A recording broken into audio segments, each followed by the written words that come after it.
What's up, everybody? Brothers, sisters, psychonauts, and seekers of truth. It is Ananka, and welcome to my bazaar. Today, I have a DMT slash 5-MeO DMT slash Harmaline trip report for you. The title of this trip report is The Power and the Glory, and was submitted to Earwid in 2004 by the user Netrunner. With all that being said, let our story begin. This is a rather long account of two extremely potent experiences with two forms of DMT, followed by an account of the same experience by another participant / witness. Pharamwaska was what they were calling it.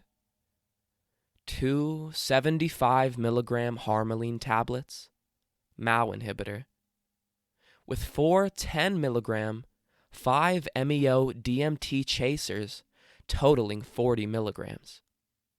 What the hell, I thought. I'm in the jungles of Mexico. I'm surrounded by experienced psychonauts at an ethno-botanical conference. What's the worst that can happen? Be prepared to die. Our source told me. Grimly earnest. Yeah, I thought. Like a major mushroom trip, right? I felt I was ready. Not quite. In all, there were 9 of us forming a circle in one of our rooms, with mattresses and pillows laid out for all of us. My brother sat across from me. 2 of the 9 were experienced with ayahuasca and became our leaders. Before consumption, each one of us stated our intent, out loud or to ourselves. Mine was to experience spiritual consciousness, rather vague, this being my first time with this class of substance. Unsure of how long to wait between Harmaline and 5-MeO, we decided 20 minutes should be plenty. Later, we were told the quantities were designed for simultaneous consumption of both the Harmaline and 5-MeO tablets. Some of us took the entire dose. Some took half. I was 24 years old, 5 foot 10 inches, 115 pounds, and decided to take the entire dose. Being my first, and perhaps only, opportunity. When in doubt, double the dose, to quote Terence McKenna, a well-loved, experienced shroomer. The effects of the Harmaline were subtle, energizing, like a betel nut buzz. 20 minutes later, I ingested all 4 5-MeO DMT tablets.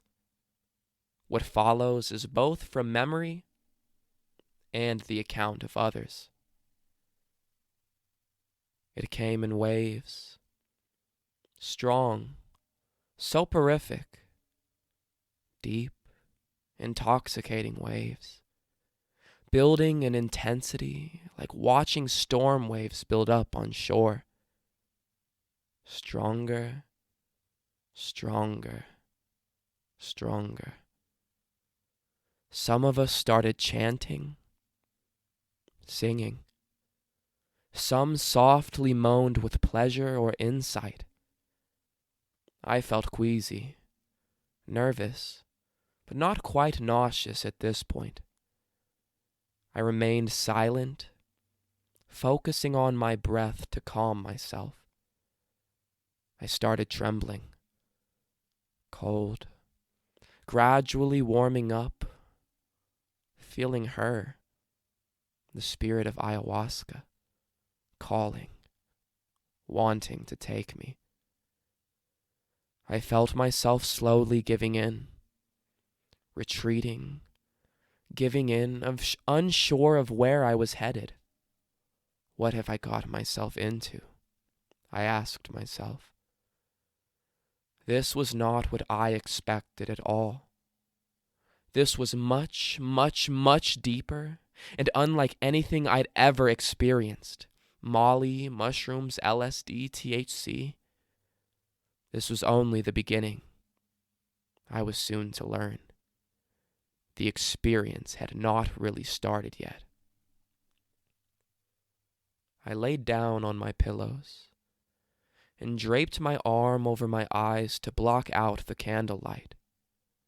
It was around 11 p.m. when we started. I remained focused on my breathing, staring into the black of my arm, feeling my brain, my mind sink into a warm, absolute void outside of my body. I was so focused on my breathing, I didn't notice the void at first. And when I did, I sat up with a start, then slowly settled back down, trying to ease myself into it. The first waves of nauseousness started to creep up on me, and I increased my breathing rate. Deeper, harder, almost to the point of hyperventilation, until the experience had drawn me even further in. I started to sink, through my body, through the ground, my body going limp, numb. My breathing was still strong, hard, almost frantic, obvious to everyone around me. I was losing my connection with my body, and it was impossible to tell if I was breathing enough or too much. My thinking mind, my inner voice began to fade.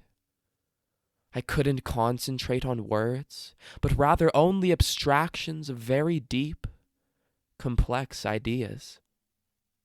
I just knew things without thinking them, like ideas were being fed directly to me. From me, my breathing rate increased, approaching hyperventilation without my realizing it at first. One of the leaders crept up to me silently with agua florida, rose water, which he sprayed across my chest and face from his mouth.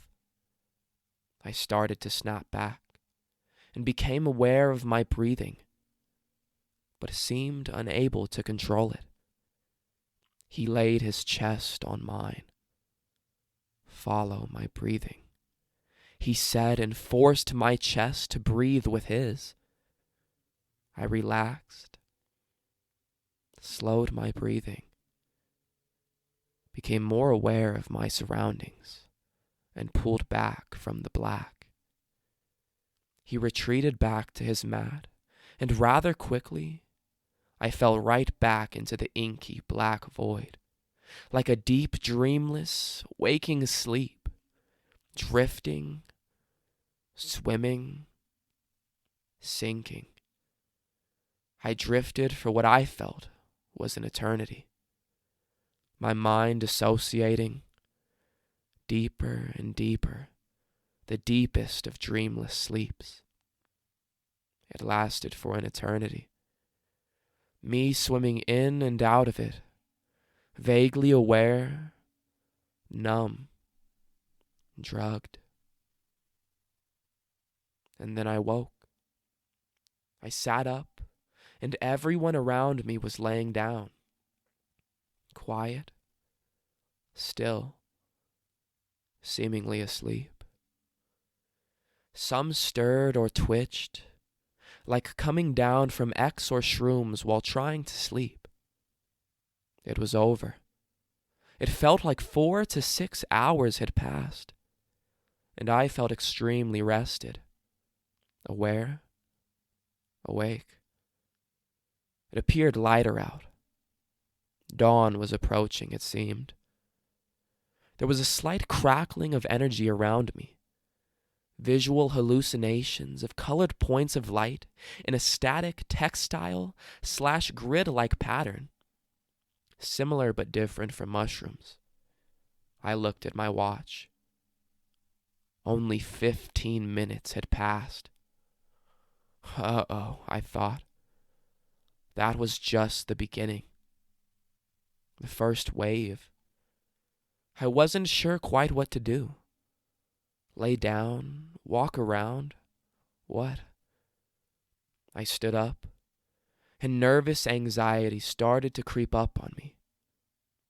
I pushed it away, annoyed at my seeming inability to get into it. Relax. Let it take me. Open-eye visuals seemed stronger, but still vague.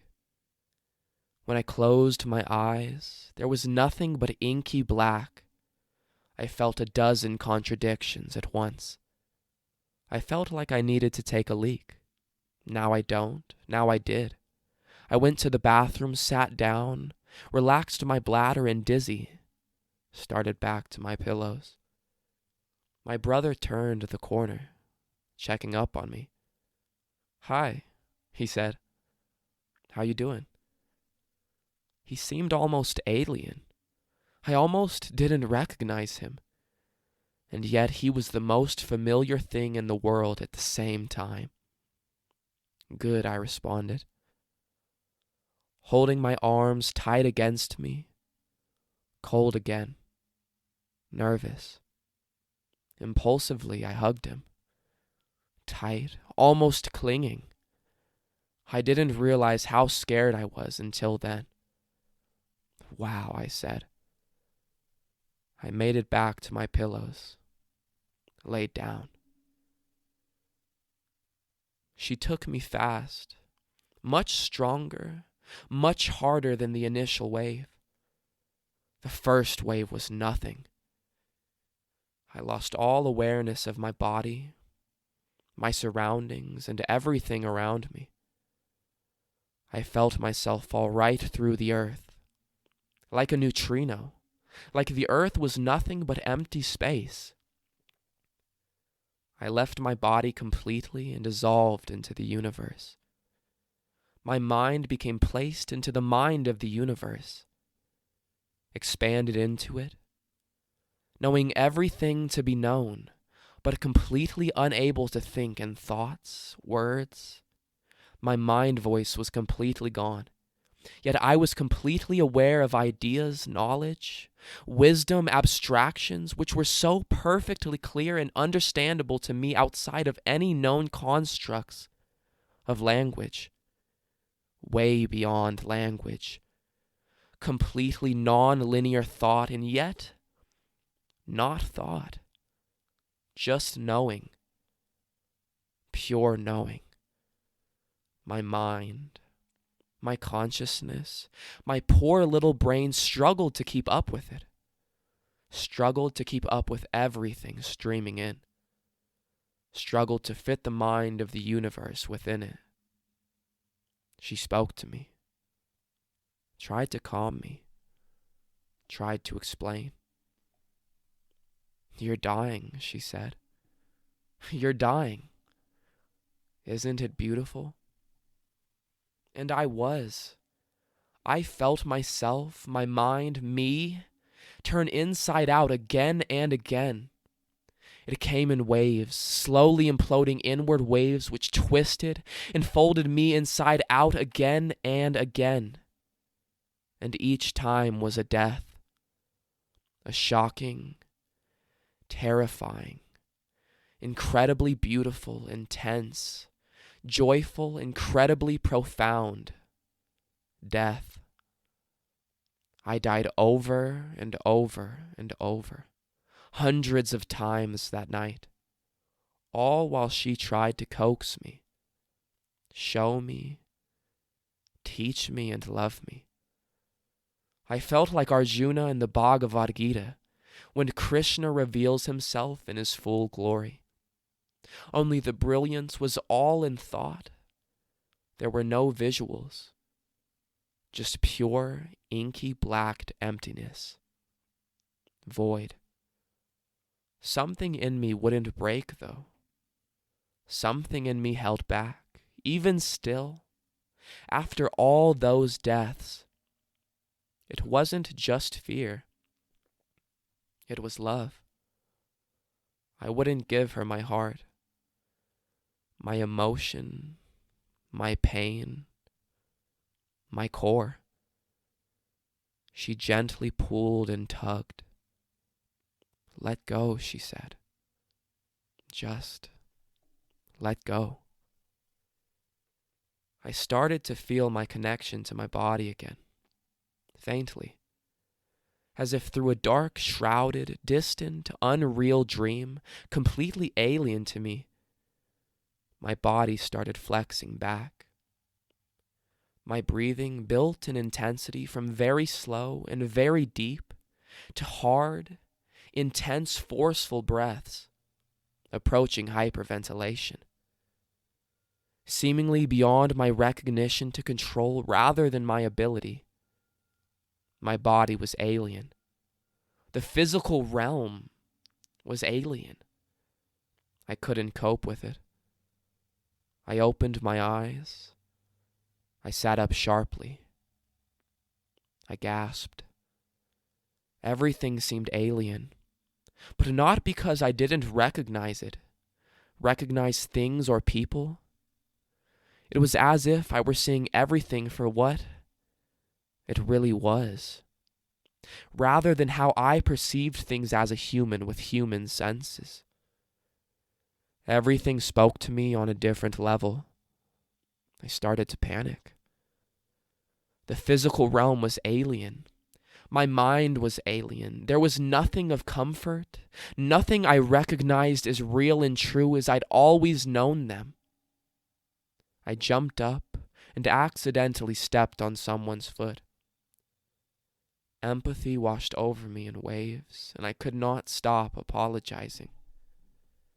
The owner of the foot took one look at me and gave me a hug, asked if I needed anything. Speech, words, ideas. I grasped for that part of my mind, struggled to communicate, fell into her eyes, her soul, saw her very inner being, felt her love and compassion wash over me. I don't know, I whimpered. I don't know. I don't know. Do you want to go outside? I don't know. I looked at the door, outside. It seemed so vast, so open. The jungle out the back porch. I could feel the cooler air streaming in. Yes, I said. I stumbled outside, to my shock.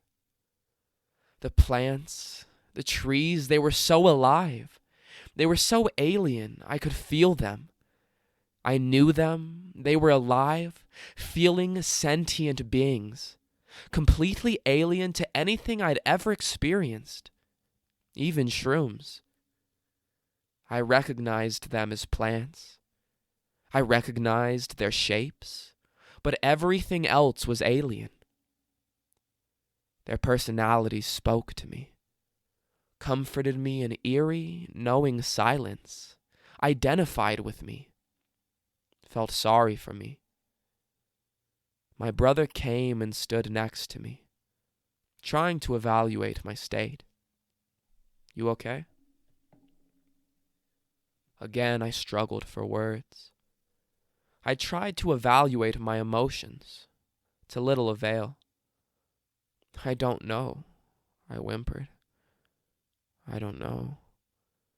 Do you feel sick? He asked. The mere suggestion washed waves of nauseousness over me. Yes, I said.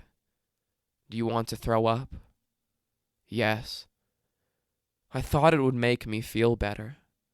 Purge myself, start the cycle down. I tried throwing up. It didn't work. Put your fingers down your throat, my brother softly suggested. I put what felt like my whole hand down my throat and retched over the railing into the forest. My body felt better at first, and then, whoosh, the strongest wave yet washed over me, pulled me in, captured me. I was in purgatory, stuck between the physical and mental realm, not comfortable in either, afraid of both. Please, I whimpered. Please, please, please, please. By this time, everyone started gathering around me. I looked into each one of them, supplicating with a please. At first whimpering, and then stronger and stronger, more and more forced. Please, please. They formed a tight circle around me, hugged me in turn, trying to figure out what I needed, how to help me. Please what, dear? Please what? The question perplexed me. I didn't know. Just please, please. The waves washed over me. My body went limp after each passing one, and after each one I would stand rigid and force a please, more and more insistent. My awareness of the physical realm starts to fade from here. But I remember yelling please at the top of my lungs, and then supplicating, and then whimpering. How can I live knowing what I know? How can I live feeling what I've felt? How can I live seeing what I've seen? How can I live? How can I live? I don't remember saying all of this. It was related back to me afterwards. I felt like I was pulsing, throbbing, glowing with energy. My gaze stared through each person with fierce intensity. I looked through each person. Only a few held my intense gaze looking through them, literally feeling my ability to pull them into me, into the intensity of my experience. Some started pulling away as I pulled them into me. I could feel their anxiety as they realized, felt what I was going through, where I was. Do you want to lay down? They asked me. They motioned to my pillows. I looked at my pillows uncertainly. It seemed comforting. I started to relax and let them start to lay me down. Another imploding wave of death washed over me as I let myself relax and sink into it. No, please! I snapped back to rigid attention, exhausted with the extreme physical and mental exertion it required for me to maintain a connection to the physical realm. I started clinging to some of them, wrapping my entire body, arms, legs around them, especially the rosewater leader. He seemed to be the only one to know how to respond, strong enough mentally to contain me. He forced me to stand on my own, forced my arms at my sides. I threw some scornful pleases in his direction, but he did not flinch. My body would go completely limp in waves, pulling me back in, and he shouted at me. No! He forced me to remain standing. He became stern but warm, full of love and compassion. The others backed off, only catching me if I started to fall. It was just me and him in a standoff. Please, please, I directed at him. A wave would wash over me and I would start to fall, then jump, stamp, force myself to attention, hold my chin up proudly when I was able to stave them off. Please, I directed at him again proudly. He comforted me. This is you, he said, touching my chest. Feel the power. This is you. I would start to go limp. No! This is you. This is you. Feel your power. Feel your power. I stamped the ground again with my feet. Looked up. I was mentally exhausted. Absolutely exhausted, barely clinging on. I've seen you before, he said. I know. I thought. In my state. I know you all. I am you all. I know you, he said. I've seen you before. The others started murmuring in agreement behind me. You look Christ-like, he said. I accepted it without question. It was obvious to me in my state. I was Christ. I was God. The energy, the confidence, the power, the love in me began to surge. I felt it expand around me, encompassing everyone. It became very quiet, very still. Just me standing there, breathing, pulsing, glowing. I let my guard down. I relaxed my shoulders, my body slightly. I was regaining control.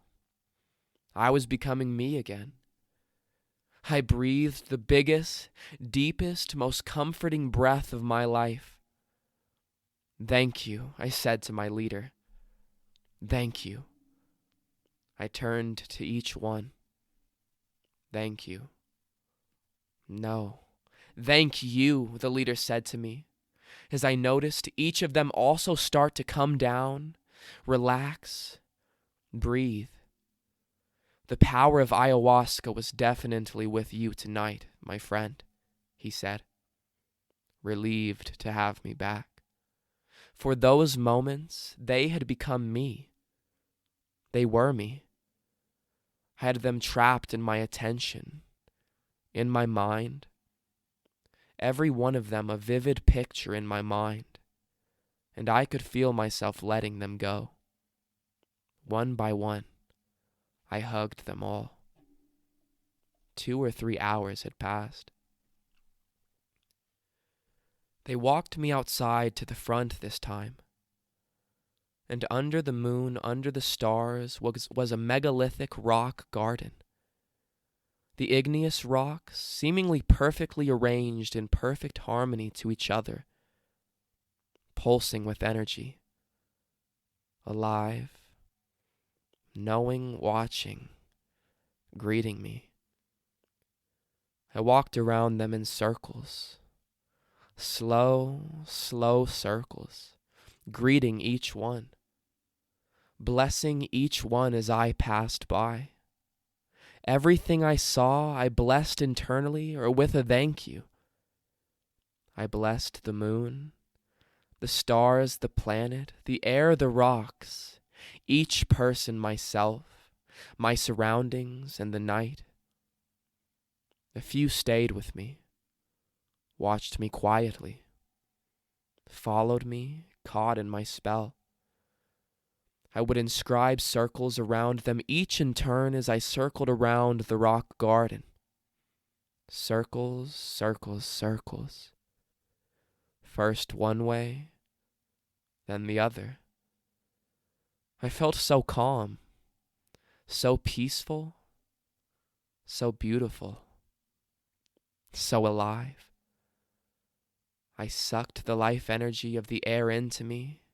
I could feel my blood capture it. I could feel it course through my body. I could feel it be released. I could feel the energy flowing through me. I could hear the energy flowing through me. I basked in my own internal fire, remembering all my college science, religion, philosophy lessons, knowing them, realizing them, feeling it all happen, feeling it all make so much beautiful sense and harmony. There seemed to be a rising commotion coming from inside. Eventually, slowly, I made my way back in. One of the other participants got stuck, but a different place than me. He became extremely violent, yelling and whimpering, "I don't understand," over and over. He was a friend who had just helped talk me down just minutes earlier. He was lashing out at things, people, clinging, digging into their flesh. I tried to talk him down, to let him recognize me, to let my mind enter that space, his space, ever so carefully. It worked for a little while, until he clung to me with such tenacity it began to hurt me. Dig into my flesh, pull out clumps of my long hair. They helped pull him from me. He broke one person's glasses and bit another's thumb very severely to the bone. We weren't able to control him. He was lost.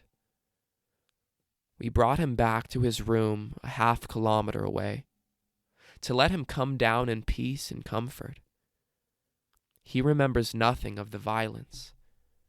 His down personality, being completely unviolent and unantagonistic.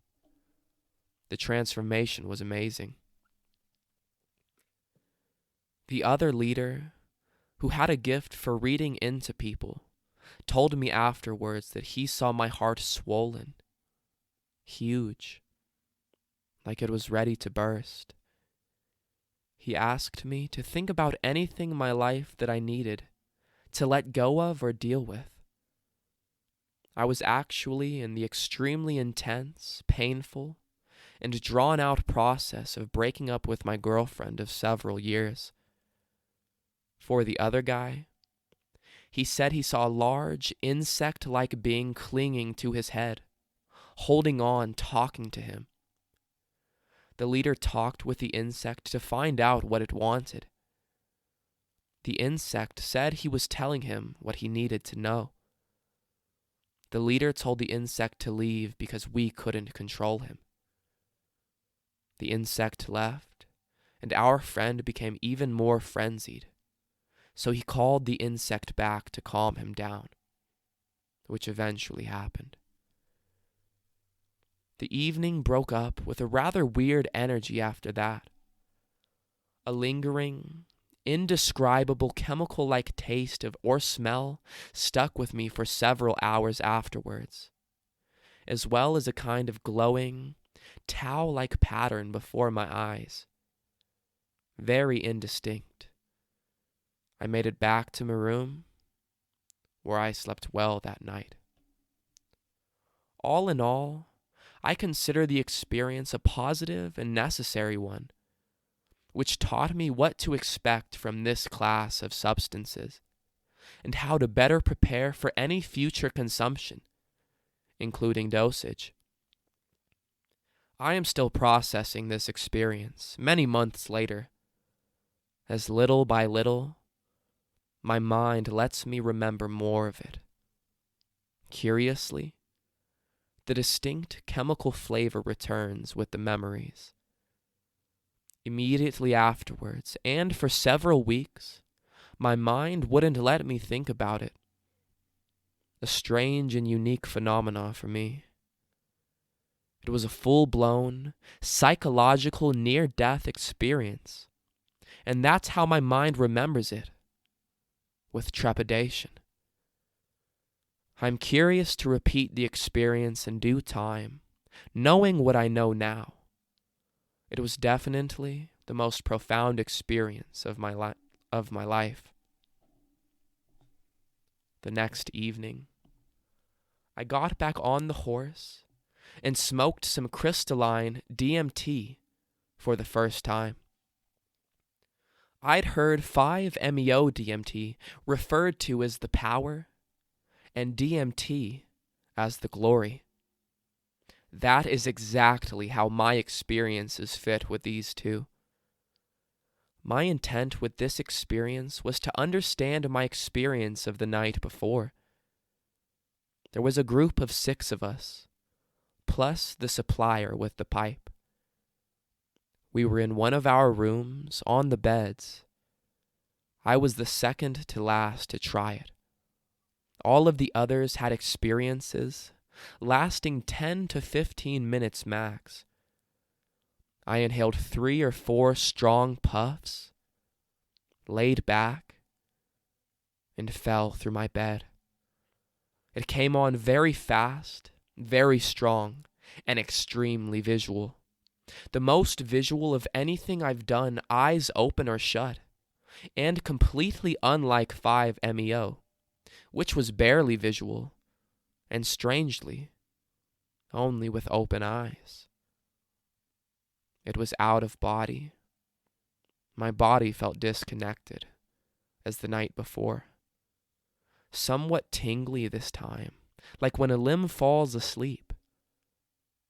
Direction, orientation, gravity, etc., became meaningless in this completely abstract work of visual art. I found myself lying down in a room, surrounded by alien presences, standing all around me in my peripheral vision.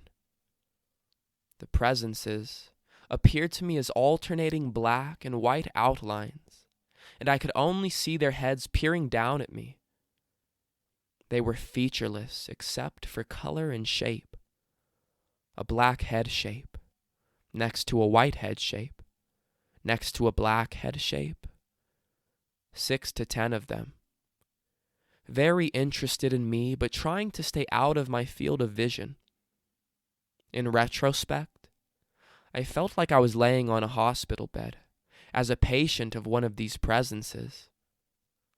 Straight in front of me, or above me in the distance, was a rectangular box, slowly approaching. It was my reaction to the box the presences were most interested in. As I studied the box, I started to make out details.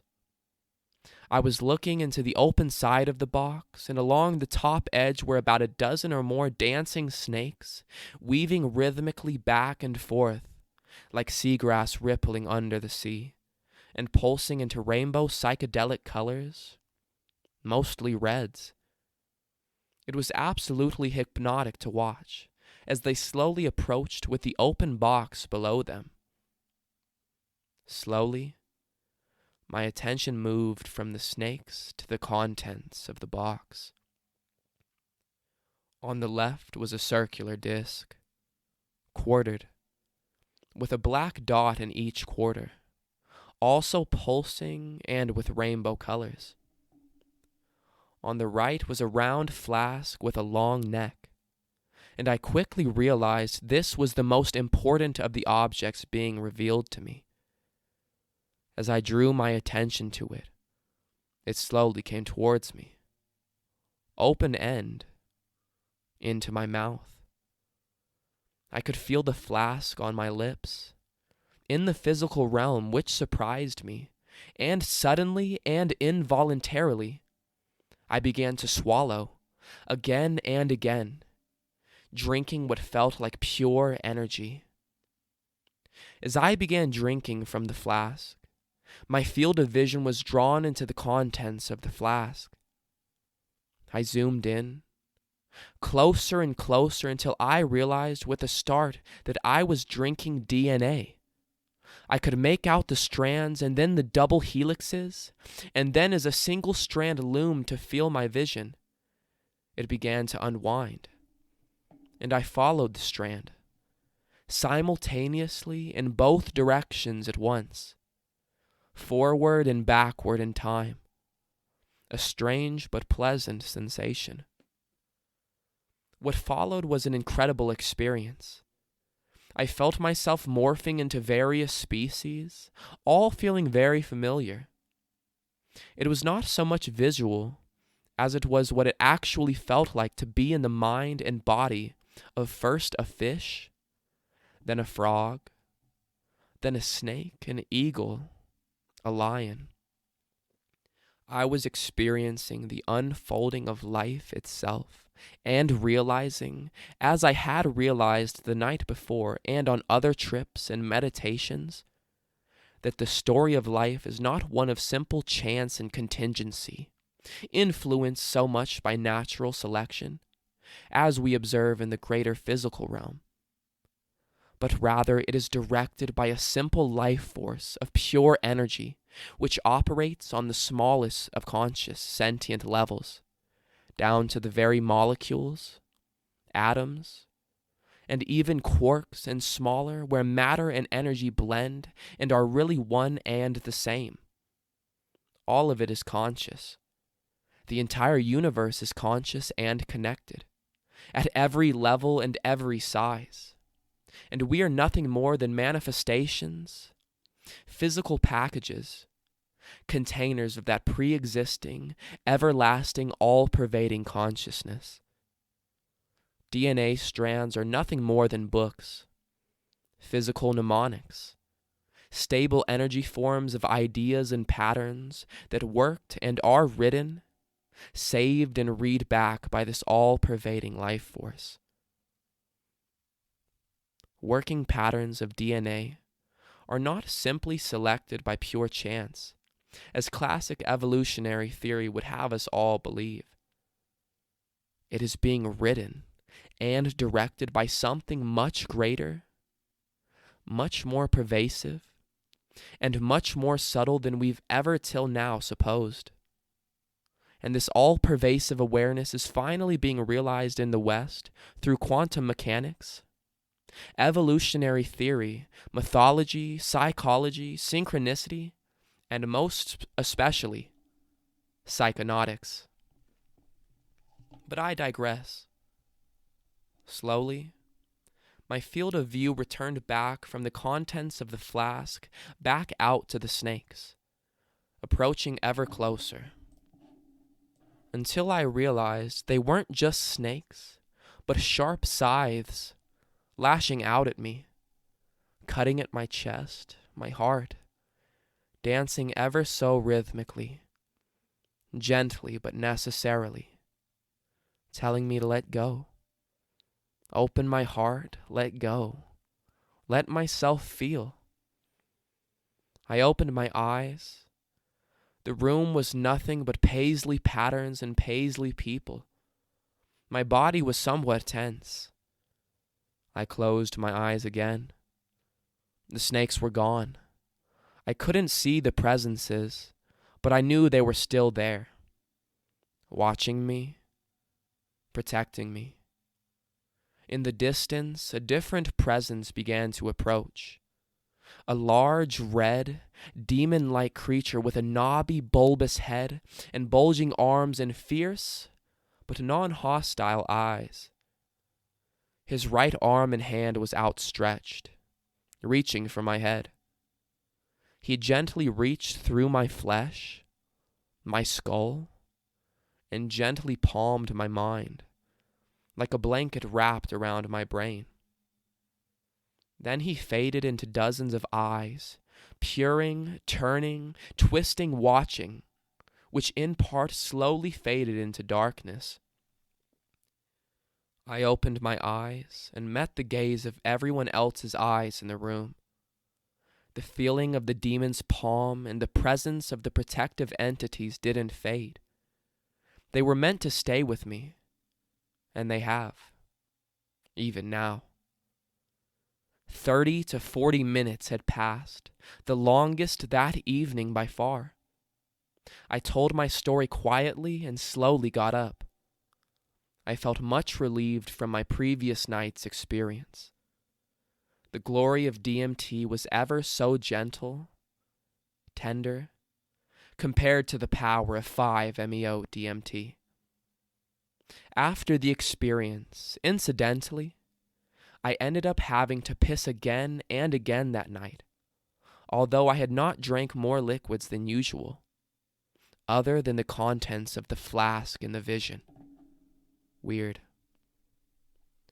Several weeks later, still processing these 2 DMT experiences, I had one of the most realistic, vivid dreams I have ever had in my life. Christian Roch once described these types of dreams as Kali dreams, after the Hindu goddess of mayhem and destruction. In my dream, I was a child again, back in middle school, talking to a beautiful young girl who, in retrospect, looked like Parvati, who was the loving, gentle alter ego of Kali. Her gaze and awareness were piercing, focused, all-seeing, all-knowing, and her eyes looked straight into me and gave me a queasy, nervous, glowy feeling, like intense love at first sight. The class bell rang, and she started for the classroom along with all my classmates who were taking their seats. I had to go to the bathroom, though, and I knew the teacher wouldn't mind me being a little late. It was my favorite Spanish teacher, incidentally. Returning from the bathroom, I walked into an empty classroom. The back door was open, though, and the sun and breeze were streaming in. It was eerily quiet. I stepped out the back door to find the bodies of my classmates strewn all over the lawn, bloody and dead. Only a couple were still alive, catatonic, carefully loading the bodies into a sport utility. I stood there in shock, watching the scene, trying to figure out what had happened, when I realized I was being watched. It was her, the beautiful girl, Parvati/Kali. She looked at me with the slightest of smiles, wide eyes, arms and palms turned out towards me, presenting the entire scene to me. With that gaze, I instantly realized she had done this. She did it as a lesson for me. She was trying to show me how beautiful death can be. She killed these children to teach me and to teach them the beauty and value of both death and life. She freed them. She let them go. She returned them to the eternal, all-pervasive universal consciousness. It was a gift. Her gift.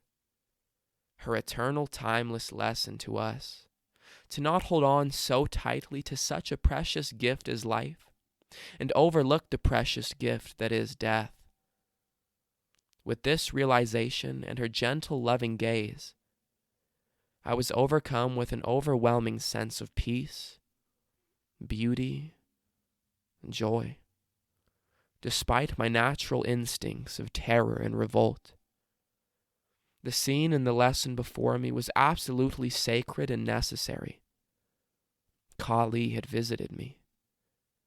I opened my eyes and found myself wide awake in bed, remembering clearly every vivid detail.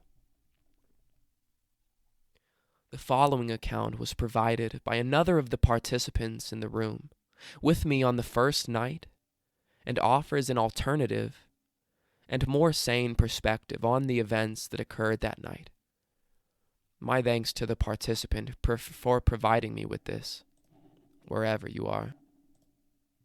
Pharamwaska night. I was one of the 9 people in the group that night, and I took only a 20 milligram dose. Here is my own version of the story.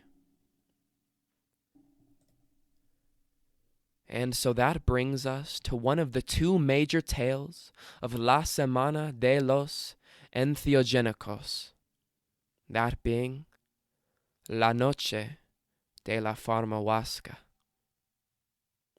I had met a young couple earlier in the week, Jay, a Hispanic engineer from MIT, and R, his Korean girlfriend.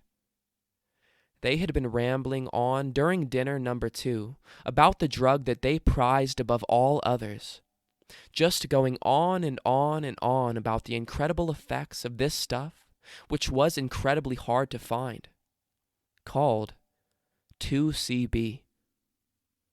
So I listened politely for about 10 minutes of this, then took the canister out of my pocket and said in a very low, very calm voice, how would you like to try some of your favorite drug? Well, the details of the rest of that night are somewhat hazy, but somehow we became very good friends in a big hurry, and they pretty much adopted me for the rest of the conference. And on the next to last night, they dragged me off to a Pharamwaska session. Just when I had resolved to go drug-free that night to prepare my poor, overworked serotonin receptors for the last night blowout. First, some background. Pharamwaska, as you of course know, is any combination of an extracted MAO inhibitor, usually harmaline derived from Syrian rue, along with a tryptamine such as DMT or psilocybin. As it turns out, Jay is preparing to market in Europe the following components in separate packages. Number 1, pills containing 75 milligrams of harmaline labeled as herbal energizer. And number 2, pills containing 10 milligrams of 5-MeO DMT and labeled as an herbal tonic. The point being that they will be sold separately so that only those in the know, so to speak, will be aware that they must take 2 of pill number 1 and then 4 of pill number 2 in order to achieve orbital velocity. What a brilliant, devious, twisted mind that the odd man possesses. So it was that I found myself in bungalow number 3 with 8 other souls that night at 10 o'clock. The session was to be run by 2 would-be curanderos, Steve and Stevie. The first a social worker / social activist. The latter a sometime rock musician / sometime acid casualty. Their credentials were genuine experiences of several Amazonian ayahuasca sessions, and a collection of shamanic power objects and doodads that were supposed to ward off evil karma. The other participants, the aforementioned J and R, plus T, a British pagan earth mother who hugged everyone and everything at the slightest provocation. M, a skinny, long-haired, sensitive New Age guy. D, who looked and acted like a hippie pirate. And B, a Swiss Berger type who turned out to be the rock-solid anchor that held the night together when everyone else fell apart. The ground was prepared for the sowing.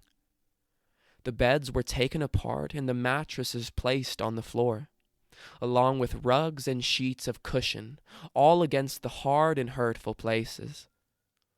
Lights were turned out, and candles and incense lit.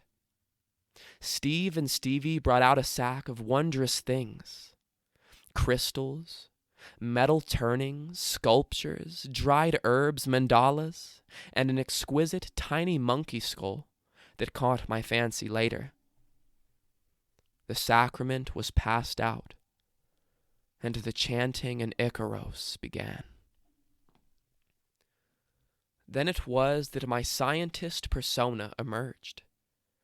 There was a side debate over whether the Harmala pills should be taken some minutes before the trip or simultaneously.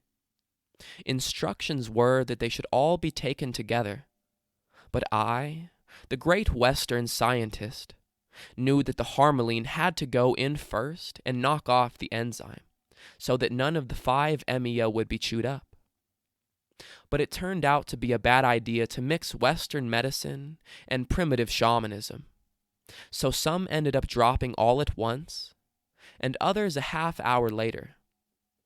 This broke up the feeling of unity among the participants, and also resulted in some getting a larger, effective dose.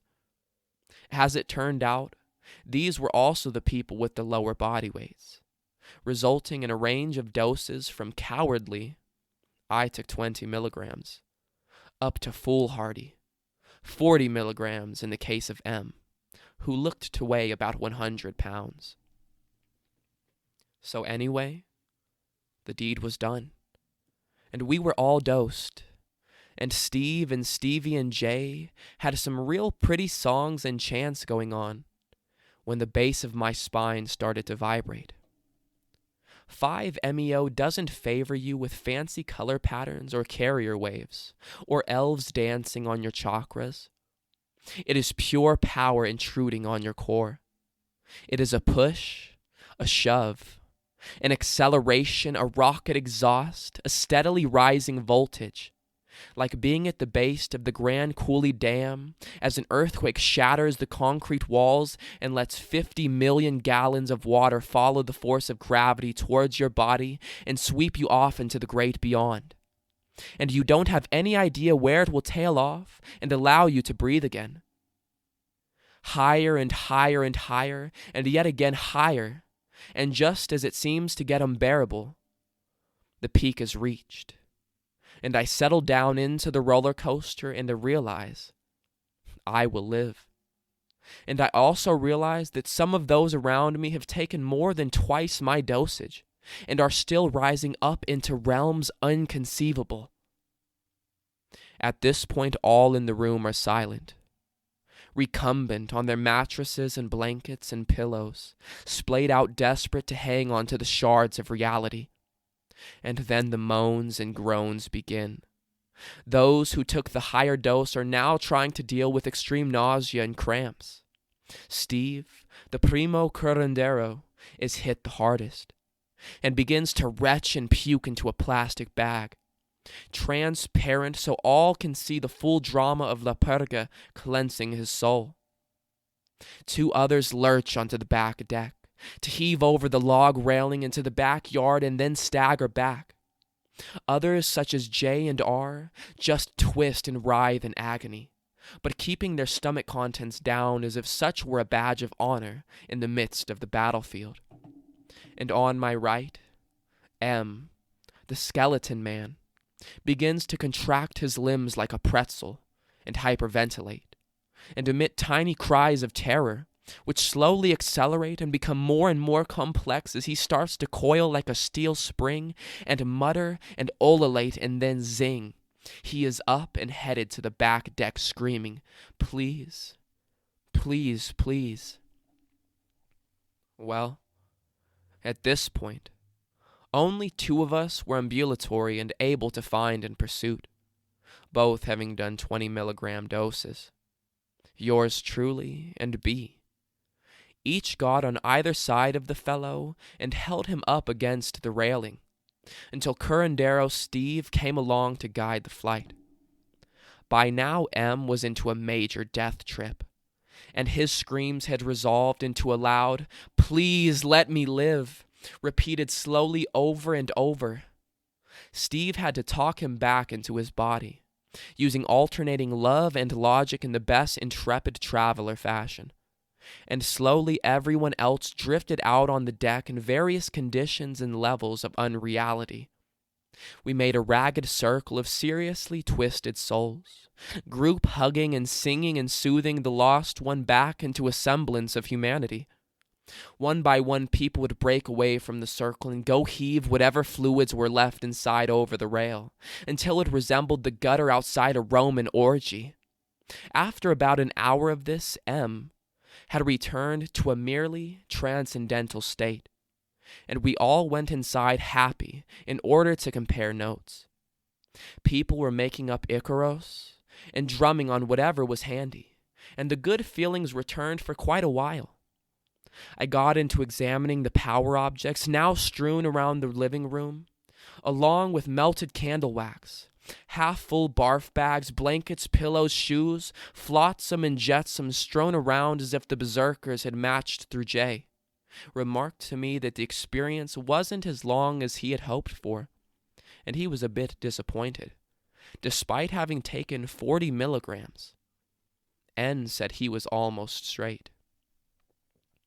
And then there seemed to come a second wave of drug action. Everyone who had previously had severe nausea doubled over again and started groaning. My own stomach started to complain at this point, and I almost lost it as the room started to breathe in and out. There was a general migration back to the deck, where J and R got into the hammock strung up between two poles, desperately trying to be comfortable.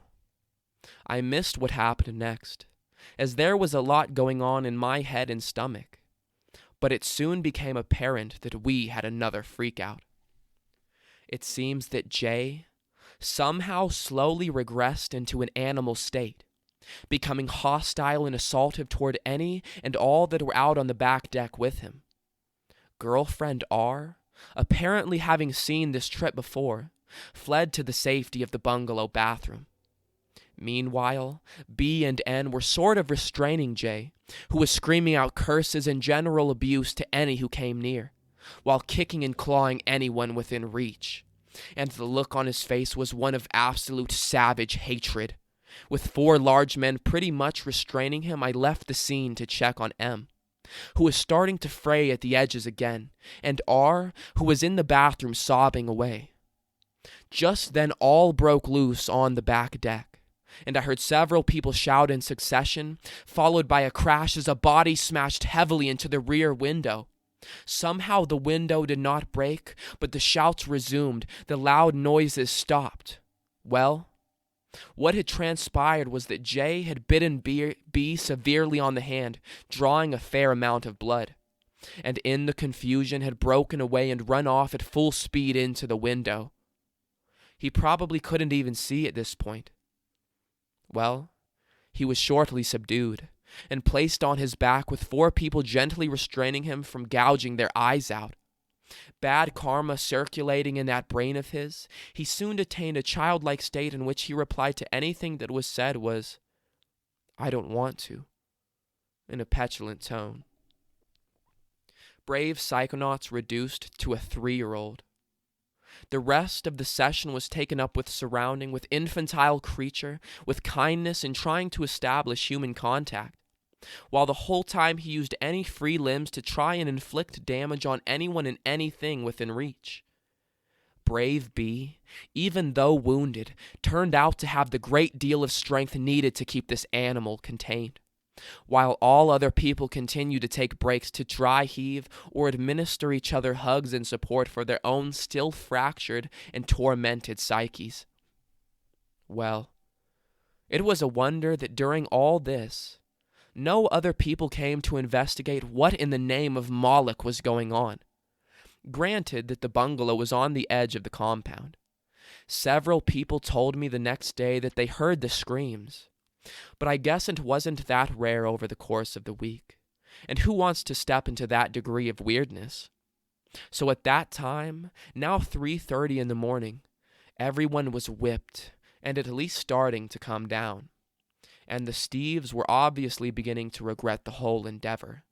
So the closing ceremonies were kind of forgotten, and the game began. How do we get rid of this guy, J? J and R lived up on the hill in my sector. So the whole party ventured out of the bungalow en masse, escorting the crazy guy, with me lighting the way with my trusty flashlight. And one by one, without any farewell, people silently started to peel off and slink away to the shelter of their own crazy safe havens, until it was only girlfriend R and myself carrying the supplies, while poor B pretty much wrestled Mad J up the hill under the glare of the full moon. He was actually starting to recover his senses at this point, and went more or less under his own power, while still emitting an unbroken string of curses.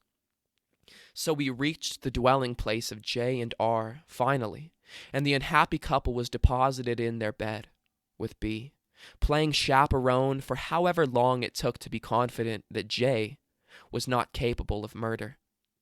I took myself off to my own bed at that point, and slept right through breakfast the next morning, but emerged in time to hear Sasha's chemistry tour de force, and later had a pleasant conversation over lunch with a very flustered and repentant J, who was blessed with a greatly enhanced respect for psychoactives and a whole lot of stuff to work through over the course of the next few months.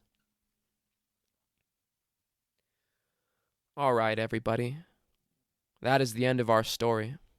Sorry for all the mispronunciations I had. I was getting pretty into the story. I was kind of just rambling on. But if you enjoyed it, don't forget to like, share, and subscribe. And I will see you in the next one.